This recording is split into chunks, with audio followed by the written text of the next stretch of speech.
Bum bum bum bum bum bum bum bum bum bum bum bum. The Peter Light Show. Bum bum bum bum bum bum bum. All right, I gotta give the Taiwanese a little bit more praise again. I really feel that here in Taiwan, we might not know all of the answers. Certainly, no country does. But the culture here in Taiwan is very quick to change their ways and admit that they were wrong in the past and quickly move to the future.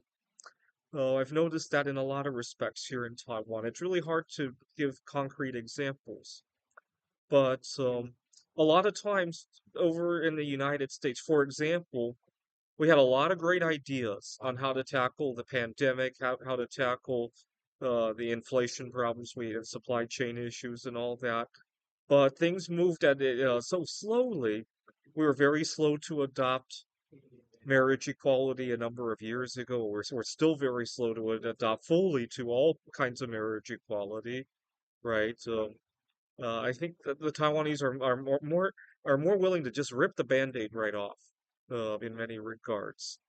And so over in the United States, we talk and we talk and we talk and we talk and there's no action. For example, look at what we're doing in regard to the plan to get rid of daylight savings time. I really despise it.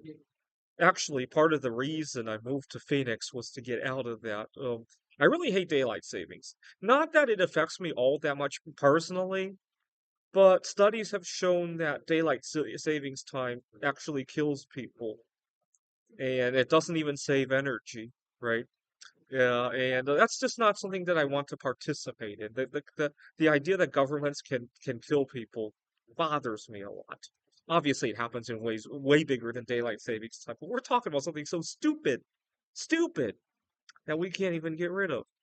And so, we're if this were to happen in Taiwan, obviously, in the United States, we really respect the Constitution, even though the future we should futurize it a little bit. Keep the Constitution, but futurize it.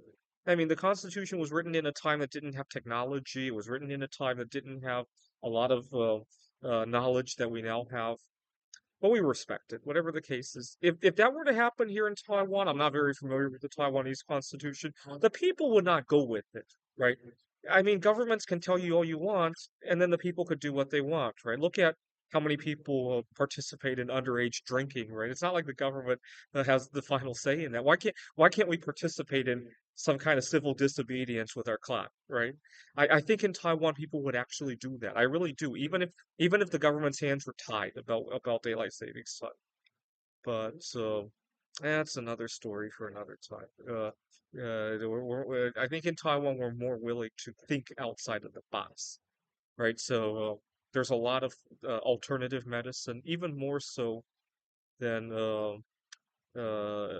so I was at a restaurant earlier. I hate to go into details here, but I was at a restaurant and I mentioned that I eat in a certain way, it helps control my autistic tendencies. And so to my surprise, the waiter, who was younger than me probably, didn't think I was eating the best possible. I mean, I will admit, I sometimes I do avoid things that trip me up, but sometimes I overindulge a little bit. I got to admit that, and he pointed it out. So, I, yeah, he did get in my business, but it was good. I felt a connection there. That's what I meant that the Taiwanese are over in the United States. We don't dare do that, right? Uh, now, right now in the U.S., we're stuck on this debate on there's a lot of debate about the minimum wage, but you know what? Whatever you think about the minimum wage, I won't take sides on that. But the fact that it's being paid by the hour, I will take sides. Here's the thing: I was working on some tutoring in years past, and I had advertised on Facebook.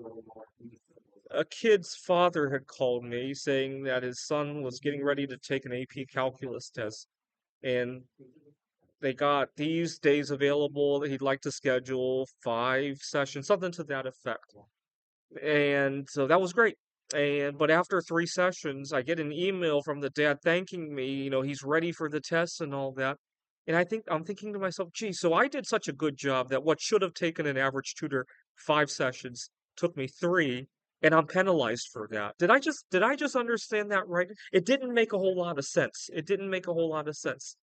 In an ideal world, and this is probably how the Taiwanese would handle it. I've never tutored here, obviously, nor have I hired a tutor. But I would imagine here in Taiwan, you could probably tell your student, hey, let's see, you got a 60% on the last exam. How about we'll do it this way? If you get 80 on the next one, you pay me this much. If you get 90 on the next exam, you owe me this much, right?